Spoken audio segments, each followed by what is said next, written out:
अंजिल कमरे में आकर रोने लगी थी। उसे उम्मीद नहीं थी कि शहरयार उसके साथ इस लहजे में बात कर सकता है। पूरा दिन वो अपने कमरे से बाहर नहीं आई थी। दोपहर के टाइम फरीद उसे खाने का कहने आया तो उसने साफ इनकार कर दिया। दूसरी जानिब शहरयार भी गुस्से से बफड़ा पड़ा था। गांव से शहर तक के सफ़र में जो कुछ अंजिल ने शहरयार से कहा था उसका इश्तियाल बढ़ाने के लिए काफ़ी था। जिस तरह से वो घर में दाखिल होती ही ऊपर अपने कमरे में चली गई थी, शहरयार तप कर रह गया था।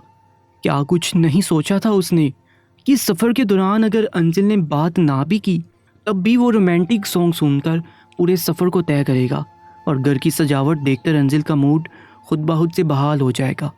वो अंजिल को हर मुमकिन तरीके से खुश रखने की कोशिश कर रहा था, लेकिन जैसे अंजिल ने उसका सफ़र बर्बाद किया था वैसे ही घर आकर जिस अंदाज को अपनाया था, शहरयार का गुस्से से दिमाग खोलने लगा था। सबसे पहले अपने कमरे में जाते ही बीनी बीनी सी खुशबू ने उसका इस्तकबाल किया था। उसका कमरा उस वक्त गुलाब के फूलों से और कैंडल की रोशनी से दिल को छू जाने की हद तक दिलफरेब लग रहा था, किसी हसीन ख्वाब की तरह। लेकिन उसके हमसफ़र के रवैये ने शहरयार के अंदर तो गोया आग ही बरका दी थी। सबसे पहले तो शहरयार ने अपने कमरे का हुलिया बिगाड़ के रख दिया था। बेड पर बिछी चादर पर गुलाब के फूलों से हार्ट बना हुआ था। उसने चादर उठाकर ज़मीन पर फेंक दी कि उसकी छोटी छोटी सी कैंडल शीशे की प्यालियों में रखी गई थी, जिसे शहरयार ने बेदर्दी से पाँव की ठोकर मारकर किरची किरची कर दिया था। कमरे में सजावट में लगाए गए फूलों को उसने हाथों से नोच कर ज़मीन पर फेंक दिया था। उस वक्त उसकी आंखें लहू रंग हो चुकी थी। उसे अंजिल पर इस कदर गुस्सा था, अगर वो उसके सामने आ जाती तो न जाने उसके साथ क्या कर गुजरता। दिमाग की तनाबें खिंच गई थी कि अब वो बचपन की उसकी की जाने वाली नादानियों को ही दोहराती रहेगी। उस पर ये जाती रहेगी कि उसने किस वक्त उसके साथ कौन सी ज़्यादती की है। ज़िंदगी को खूबसूरत रंगों से भरने के बजाय वो माजी की तलख यादों के हवाले करना चाहती थी। क्या एहसास दिलाना चाहती थी वो उसे कि वो एक कैरेक्टरलेस लड़का था, बेहिस था, जो उसे बीच रास्ते में छोड़कर चला गया। उसे ये तो याद था कि बचपन में वो उसे कुछ देर के लिए बीच रास्ते में छोड़कर चला गया था, और उसे ये याद नहीं था कि हॉस्टल में होने वाले वाक़ये के दौरान उसी ने उसकी जान बचाई थी, उसकी इज्जत की हिफाजत की थी। शहरयार बेड पर बैठ गया, दोनों हाथों से अपने सर को पकड़ लिया। उसे ये लग रहा था कि जैसे उसके दिमाग की कोई नस फट जाएगी। काफ़ी देर वो अपने गुस्से पर काबू पाता रहा। बहुत वक्त लगा था उसे खुद को संभालने में, लेकिन जब गुस्सा ठंडा हुआ तो वो सोच चुका था कि अब वो अंजिल के साथ वैसा ही रवैया रखेगा जैसा वो डिज़र्व करती है। इसलिए सुबह वो भी बहुत गुस्से से बैठा नाश्ता कर रहा था। लेकिन जैसे ही अंजिल को सीढ़ियाँ उतरते देखा तो ज़बरदस्ती की मुस्कुराहट चेहरे पर सजा दी। जानबूझकर अपने सेक्रेटरी से भी उस किस्म की बात करने लगा। बहुत कुछ अंजिल पर जताना चाह रहा था, लेकिन जब अंजिल ने हॉस्टल की बात की तो शहरयार को अपना गुस्सा निकालने का मौका मिल गया था। अंजिल रोते हुए अपने कमरे में गई थी।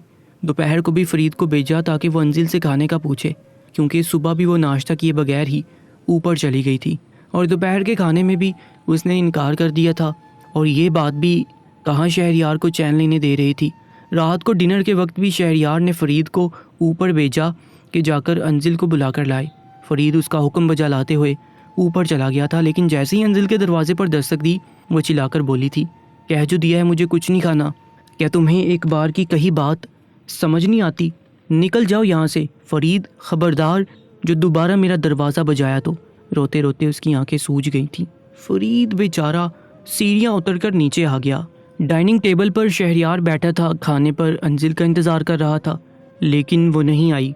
फरीद को देखकर शहरयार ने अंजिल के ना आने की वजह दरियाफ्त की।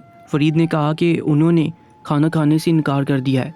वो कहने लगा कि दोबारा ऊपर जाओ और अंजिल से कहो कि मैं उसे नीचे बुला रहा हूँ। अगर वो 10 मिनट के अंदर नीचे खाना खाने नहीं आई तो फिर मैं ऊपर आऊँगा। फरीद वहीं से ऊपर की जानिब पलट गया और जो पैगाम शहरयार ने उसे दिया था उसके अंजिल के दरवाजे के बाहर खड़े होकर ही बोल दिया कि बीबी जी साहिब कह रहे हैं कि अगर आप 10 मिनट के अंदर खाना खाने नहीं आई तो फिर वो खुद ऊपर आएंगे। फरीद पैगाम देकर जा चुका था और शहरयार का पैगाम सुनकर अंजिल के होश उड़े थे। अगर वो नीचे ना जाती यकीनन वो ऊपर आकर उसके साथ सख्ती से ही पेश आता। 5 मिनट तो वो यही सोचती रही कि नीचे जाए या ना जाए, लेकिन जैसे जैसे घड़ी की सुइयां आगे बढ़ रही थी अंजिल के दिल की धड़कन तेज़ होने लगे। उसे बार बार ये डर लग रहा था कि अगर वो ऊपर आ गया तो उसे क्या कहेगा। 3 मिनट ही उसके पास बाकी बचे थे। वो जल्दी से उठी और वाशरूम में जाकर वाश बेसिन का नल खोला और ठंडे पानी के छींटे अपनी आंखों पर और मुंह पर मारने लगी और फिर आईने में देखने लगी कि कहीं उसकी आंखें सूजी हुई तो नहीं लग रही। वो नहीं चाहती थी कि शहरयार ये जाने कि वो कितना रोई है। अपने चेहरे को टॉवल से साफ किया और अपना हुलिया दुरुस्त करके वो नीचे चली गई। वो सामने ही बैठा था। अंजिल इस बार उसके बराबर में नहीं बैठी थी, बल्कि उसके बिल्कुल मुकाबिल कुर्सी पर बैठी थी। फरीद वहीं पर खड़ा था। शहरयार ने एक तीखी नज़र फरीद पर डाली, कहने लगा कि तुम यहाँ से चले जाओ, अगर हमें कुछ चाहिए होगा तो तुम्हें बुला लेंगे। ये सुनते ही फरीद किचन में चला गया। शहरयार अभी भी गुस्से में था। अंजिल ने उसकी तरफ देखना भी गवारा नहीं किया। दिल में ये खौफ था कि कहीं दोबारा उस पर शुरू ही ना हो जाए। क्या मुझे ये बार बार बताना पड़ेगा कि तुम्हें बैठना कहाँ है? इधर आओ और मेरे बराबर में आकर बैठो। शहरयार का लहजा सुनकर वो बिना कुछ कहे उसके पास जाकर बैठ गई। बस थोड़ी सी ही बिरयानी उसने अपनी प्लेट में डाली थी। भूख तो उसको शिद्दत से लग रही थी कि सुबह से कुछ नहीं खाया था, लेकिन उसके सामने वो खाना खाना ही नहीं चाहती थी। 2-4 चम्मच उसने बिरयानी की बड़ी मुश्किल से पानी के साथ ही निकले थे। इसके बाद उठकर जाने लगी, लेकिन इससे पहले ही शहरयार उसकी प्लेट में मज़ीद बिरयानी डाल चुका था और साथ में कबाब भी रख दिया। देखो इधर अंजिल, और ठीक से खाना खाओ। मुझे ऐसी बीवियां बहुत बुरी लगती हैं जो बीच में खाना छोड़कर उठ जाएं। वही रौबदार अंदाज जो अंजिल को बुरा लगता था। मुझे और भूख नहीं है, मैं खाना खा चुकी हूँ। अंजिल ने रूखा सा जवाब दिया। मुझे बहस करने वाली बीवियां भी बहुत बुरी लगती हैं, इसलिए खामोशी से बैठो और खाना खाओ। इस बार शहरयार का लहजा कुछ बुलंद हुआ था, इसलिए अंजिल खामोशी से दोबारा उसके पास बैठ गई और फिर चुपचाप खाना खाने लगे। बात शहरयार ने ही शुरू की थी। अंजिल, मैं सख्ती करने का कायल नहीं हूँ। मुझे बहुत बुरा लगता है कि मैं तुम्हारे साथ सख्त लहजे में बात करूँ, लेकिन क्या करूँ, तुम मुझे इस बात पर मजबूर कर रही हो। मैं चाहता हूँ कि हम अपनी ज़िंदगी की शुरुआत बहुत अच्छे अंदाज में करें। मैंने आपसे मजबूरी में निकाह किया था, मेरी इस रिश्ते में दिली रजामंदी शामिल नहीं थी। अंजिल ने फ़ौरन जवाब दिया था। फिर टिप टिप आंसू बहाने लगी। ताया साई ने मुझसे कहा था कि अगर मैंने निकाह नहीं किया तो मुझे हवेली से बेदखल कर देंगे। मेरे पास उन्होंने दूसरा कोई रास्ता नहीं छोड़ा था, इसलिए मजबूरन मुझे आपसे निकाह करना पड़ा, वरना आप जानते हैं कि मुझे आप में कोई दिलचस्पी नहीं। वो बिना लिहाज के बोल रही थी। तो फिर क्या चाहती हो तुम? ये भी तुम अच्छी तरह से जानती हो कि हमारे ख़ानदान में तलाक देने का कोई रवाज नहीं है, इसलिए मरते दम तक रहना तो तुमने मेरे साथ ही है। तो किस तरह की ज़िंदगी गुजारना चाहती हो? अच्छा है कि आज ही तुम मुझसे क्लियर बात कर लो। शहरयार ने भी बगैर लगी लिपटी की बात को आगे बढ़ाया था। मैं पढ़ना चाहती हूँ, मुझे तालीम हासिल करनी है, अच्छी जॉब करनी है, मुझे किसी की भी मोहताजी नहीं चाहिए। मेरी तरफ से आपको दूसरी शादी की इजाज़त है, आप जिसे चाहें शादी कर सकते हैं। अंजिल ने साफ गोई से काम लिया था। शहरयार ने एक तीखी नज़र उस पर डाली थी, फिर गुस्से से उसे बोला, जिसकी मोहब्बत दिल में बिठाए तुम मुझसे यूँ बात कर रही हो ना अंजिल, अगर उसकी हकीकत जान जाओ तो नफ़रत करोगी उससे। शहरयार को अब भी लग रहा था कि अंजिल का रवैया उसके साथ इसलिए बुरा है क्योंकि उसके दिल में अब भी कहीं ना कहीं शादी मौजूद है, और ये बात शहरयार चाह कर भी बर्दाश्त नहीं कर पा रहा था। मुझे मर्द ज़ात पर भरोसा ही नहीं है, ना शादी पर और ना आप पर, दोनों के असर रूप में अच्छी तरह से देख चुकी हूँ। ये कहकर अंजिल उठकर वहाँ से चली गई। शहरयार उसे जाते हुए देख रहा था। शहरयार ने ऑफिस जाना शुरू कर दिया था, क्योंकि वो जानता था कि अंजिल को समझाना और बैंस के आगे बीन बजाना एक बराबर ही है। फिलहाल अंजिल की यूनिवर्सिटी की छुट्टियां थी, इसलिए ख़ुद को मसरूफ़ करने के लिए अंजिल ने किचन का रुख किया था। उसे ऐसा कुछ ख़ास पकाना तो नहीं आता था, लेकिन आज दिल चाहा कि वो कुछ अपने लिए ख़ुद से बनाए। उसे मोबाइल से एक पास्ते की रेसिपी निकाली और फिर फ्रिज में से सामान निकालने लगी। इसी वक्त फरीद किचन में आया तो अंजिल ने कहा कि आज तुम निकलो यहाँ से, आज का खाना मैं खुद बनाऊंगी। अंजिल की बात सुनकर फरीद ने कहा कि बीबी जी, आपको तो कुछ भी बनाना नहीं आता, आप ऐसा करें कि मुझे बता दें कि आपने क्या खाना है। फरीद ने झिझकते हुए पूछा था, इस बात से तुम्हारा मतलब क्या है? क्या मैं निकम्मी हूँ? निकलो यहाँ से बाहर, आज मैं खुद सब कुछ बनाऊंगी और तुम्हें बताऊंगी कि मैं बहुत अच्छा बना सकती हूँ। अंजिल ने अपर पहनते हुए कहा। फरीद मुस्कुराता हुआ किचन से बाहर निकल गया। अंजिल तकरीबन सारे इटालियन फूड ही बनाए थे, क्योंकि जानती थी कि शहरयार देसी खाने ज़्यादा पसंद करता है। इस तरह की चीज़ें वो नहीं खाता था। उसे चाइनीज़ और इटालियन फूड से सख्त चिढ़ थी। शहरयार के आने से पहले वो काफ़ी कुछ बना चुकी थी और सब कुछ अपनी पसंद का बनाया था। इसके बाद अपने कमरे में चली गई, अपने कपड़े निकाले और वॉशरूम में घुस गई। शहरयार जब ऑफिस से घर आया तो सीधा अपने कमरे में गया था। फ्रेश होकर डाइनिंग टेबल पर आया। भूख भी बहुत शिद्दत से लगी थी। तब तक अंजिल भी कुर्सी पर बैठ चुकी थी। आज उसके चेहरे से लग रहा था कि जैसे बहुत खुश हो। आंखों में भी एक अलग सी चमक थी। बालों से लग रहा था जैसे अभी नहाकर आई हो। शहरयार अपनी जगह पर बैठ गया, लेकिन जैसे उसने बाउल का ढक्कन खोलकर देखा तो पास्ता पड़ा हुआ, तो दूसरा बाउल देखा तो सिंगापुरी राइस थे। 3-4 डिशेस देखी मगर ऐसी थी जो उसे बिल्कुल पसंद नहीं थी। उसने फरीद को पुकारा था। अंजिल ये देखकर बहुत खुश थी कि टेबल पर शहरयार की पसंद का कुछ भी नहीं बनाया था। फरीद फ़ौरन से किसी जिन की तरह हाजिर हुआ था। जी साहिब कहिए, तुम जानते हो ना मुझे ये सब पसंद नहीं है, ये क्या बना लिया है तुमने। फरीद ने भी उसी वक्त टेबल पर सजी चीज़ों की तरफ नज़र दौड़ाई थी। उसे लगा था कि अंजिल शहरयार की पसंद का कुछ बनाएगी। साहिब जी, आपका खाना मैंने नहीं बनाया बल्कि बीबी जी ने बनाया है। मुझे लगा कि शायद आपकी पसंद का बनाएंगी। बस अब कुछ देर इंतज़ार करें, मैं आपके लिए कुछ बना कर लाता हूँ। खाना अंजिल ने बनाया। ये सुनकर शहरयार का मूड यकदम ही बदला था। अंजिल की तरफ देखा तो वह शरारत से मुस्कुरा रही थी, जैसे ये सब जानबूझकर उसे तपाने के लिए किया हो। वो कहने लगा कि अगर खाना अंजिल ने बनाया है तो रहने दो, आज मैं यही खाऊंगा। ये सुनकर अंजिल का चम्मच हाथ में ही रुका था। वो तो शहरयार के गुस्से को बहुत एंजॉय कर रही थी, लेकिन हैरत उसे उस वक्त हुई जब वो उसकी बनाई हुई डिशेस को अपनी प्लेट में डालकर मज़े से खा रहा था। वाह, अंजिल बहुत मज़े का बनाया है सब कुछ। वो शहरयार को तपाना चाह रही थी, लेकिन वो उस पास्ते को मज़े से खा रहा था जैसे देखते ही वो पूरी हवेली को सर पर उठा लेता था कि डाइनिंग टेबल पर उसकी नापसंद चीज़ बनी ही क्यों है। कुछ पल अंजिल को शहरयार की बात बड़ी अनोखी सी लगी थी। वैसा लड़का नहीं था कि वो अपनी नापसंद चीज़ को यूँ मज़े से खा सके।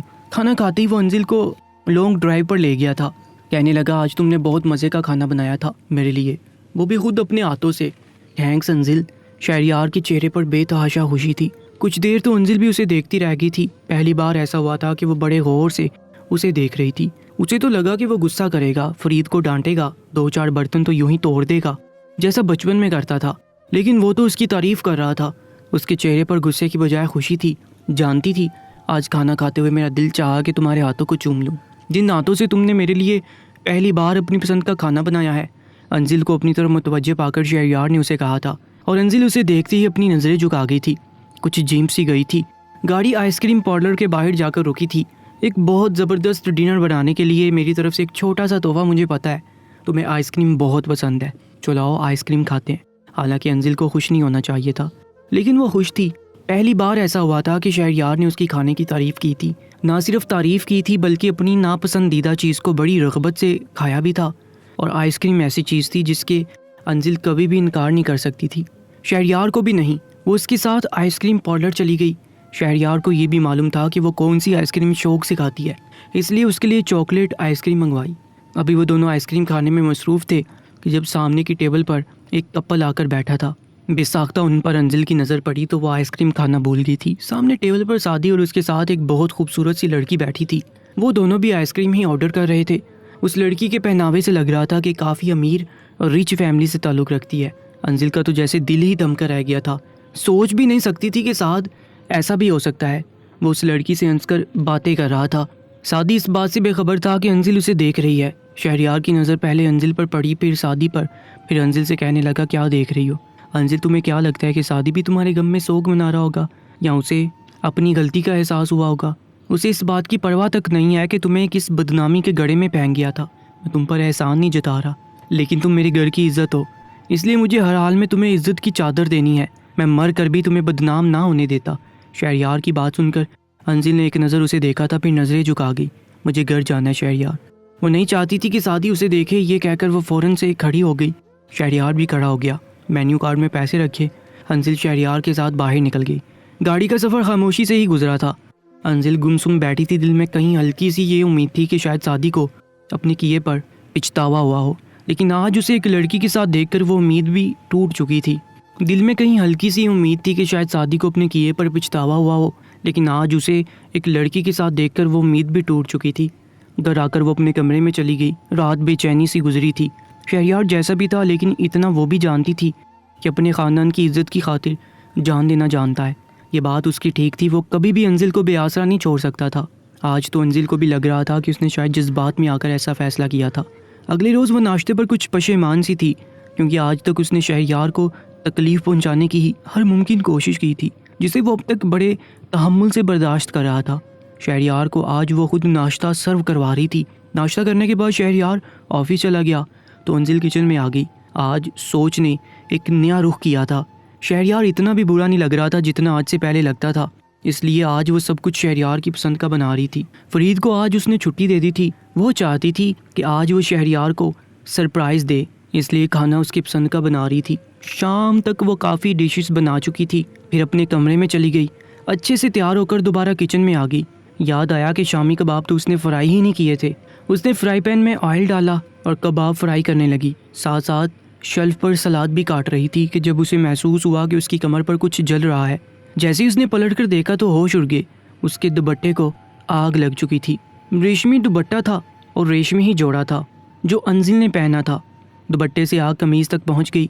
अंजिल ने दुपट्टा उतार कर फेंका तो वो उसके पाँव पर जा गिरा। बुरी तरह से उसके पाँव उस आग से मुतासिर हो गए थे।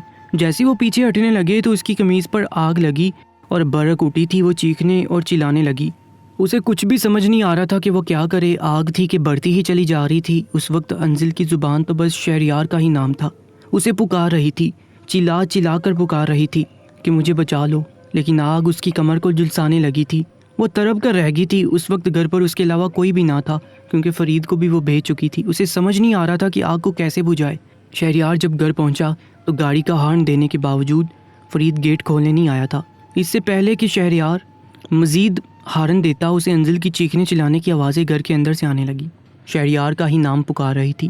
पहला ख्याल उसे यही था कि शायद कोई चोर घर के अंदर दाखिल हो गए हैं। वो बेहद परेशान हुआ था। अपनी गाड़ी से उतरा और फ़ौरन से दरवाज़ा पलांग कर वो अंदर चला गया। जितना तेज़ी से वो भाग सकता था भागते हुए वो लाउंज तक चला गया था। जैसे ही उसने लाउंज का दरवाज़ा खोला, सामने अंजिल को आग की लपेट में देखकर उसकी चीखें निकल गईं। उसने फ़ौरन से अपना कोट उतारा और अंजिल के ऊपर दे दिया। सोफे पर बिछी सफ़ेद चादर उतार कर उसने अंजिल पर लपेट दी थी। आग बुझ चुकी थी लेकिन अंजिल बुरी तरह से जल चुकी थी। शहरयार शहरयार कहते वो उसकी बाहों में बेहोश हो चुकी थी। शहरयार को लगा कि पागल हो जाए। अंजिल, होश में आओ, तुम्हें क्या हुआ है? उसने अंजिल को अपनी बाहों में पढ़ लिया था। फ़ौरन से भागते हुए उसे बाहर ले गया। उसे गाड़ी की पिछली नशिस्त पर लेटाया और खुद ड्राइविंग सीट पर बैठ गया। वो जितना तेज़ी से गाड़ी चला सकता था चला रहा था। अंजिल तकलीफ़ से कराह रही थी। आधे घंटे की मुसाफत उसने 10 मिनट में तय की थी। हॉस्पिटल पहुंचकर उसने हारन पर हारन देने शुरू कर दिए। हॉस्पिटल का अमला बाहर आया तो शहरयार तेज़ी से बाहर निकला। अंजिल को गाड़ी से बाहर निकाला। अब उसे स्ट्रेचर पर लेटाकर इमरजेंसी वार्ड में ले जाया जा रहा था। वो बेहोशी के आलम में भी बेचैनी से मचल रही थी, रो रही थी, सिसकियाँ ले रही थी। डॉक्टर जैसे उसे चेकअप के लिए अंदर लेकर गए, अंजिल की चीखों की आवाज़ों ने शहरयार को तड़पा के रख दिया। लेडी डॉक्टर जो बाहर आई तो कहने लगी कि आपकी मिसेस की कमर बहुत ज़्यादा मुतासिर हुई है और पाँव भी जल चुके हैं। इस वक्त हम उनके बारे में कुछ भी पॉजिटिव नहीं कह सकते क्योंकि उनकी कंडीशन। इसके बाद डॉक्टर खामोश हो गई थी। शहरयार को लगा कि ज़हनी तवाज़ुन खो बैठेगा। इस बात से क्या मतलब है आपका डॉक्टर? मेरी बीवी को कुछ नहीं होना चाहिए, समझिए आप। जितने पैसे आपको इलाज के लिए चाहिए मैं आपको इससे ज़्यादा देने को तैयार हूँ। लेकिन ये मत कहें कि अंजिल को कुछ, ये कहकर वो फूट फूट कर रोने लगा था। उसे कुछ नहीं हो सकता। उसे यूँ रोता देखकर डॉक्टर कहने लगी कि आप अल्लाह से दुआ करें, हम अभी उसे ऑपरेशन थिएटर लेके जा रहे हैं। अगले 2 घंटे बहुत क्रिटिकल है क्योंकि अंजिल का बीपी डाउन हो रहा है। ये कहकर वो डॉक्टर चली गई। शहरयार वहीं रखी कुर्सी पर डह गया था। उसे लगा उसके वजूद से जान ही निकल गई हो। कुछ देर बाद ही अंजिल को ऑपरेशन थिएटर ले जाया गया। शहरयार का दिल यूं था कि धड़कना भूल गया हो। एन उसी वक्त मोबाइल पर मुक़द्दस बेगम की कॉल आने लगी। बमुश्किल ही शहरयार ने अपने आंसू पोंछकर फ़ोन अटेंड किया था। शहरयार बेटा, मेरी अंजिल से बात करवा दो। जब से शहर आई है एक बार भी उसने फ़ोन नहीं किया। मुक़द्दस बेगम की आवाज़ में बेचैनी सी थी। इस वक्त वो सो रही है, मैं सुबह बात करवा दूंगा। शहरयार समझ नहीं पा रहा था कि बहाना क्या बनाए। ऐसा करो उसे जगा दो, पता नहीं आज क्यों मेरा दिल बेचैन है। अंजिल को जगाकर कहो कि मुझे अपनी आवाज़ सुनाते। शहरयार के आंसू बहने लगे थे। जाहिर है वो माँ थी, बेटी से लाख इख्तिलाफ सही, लेकिन जिस तकलीफ से अंजिल गुजर रही थी, माँ की ममता का बेचैन होना फितरी सी बात थी। शहरयार ने फ़ोन बंद करके ऑफ कर दिया। उस वक्त वो किसी से भी बात करने वाली पोजीशन में नहीं था। बार बार दिल से बस यही दुआ निकल रही थी कि अंजिल को कुछ ना हो। दोस्तों, इस नॉवल की नेक्स्ट एपिसोड देखने के लिए हमारे चैनल को सब्सक्राइब कर लीजिएगा। अपना बहुत ज़्यादा ख्याल रखा करें। अल्लाह ने के बाद।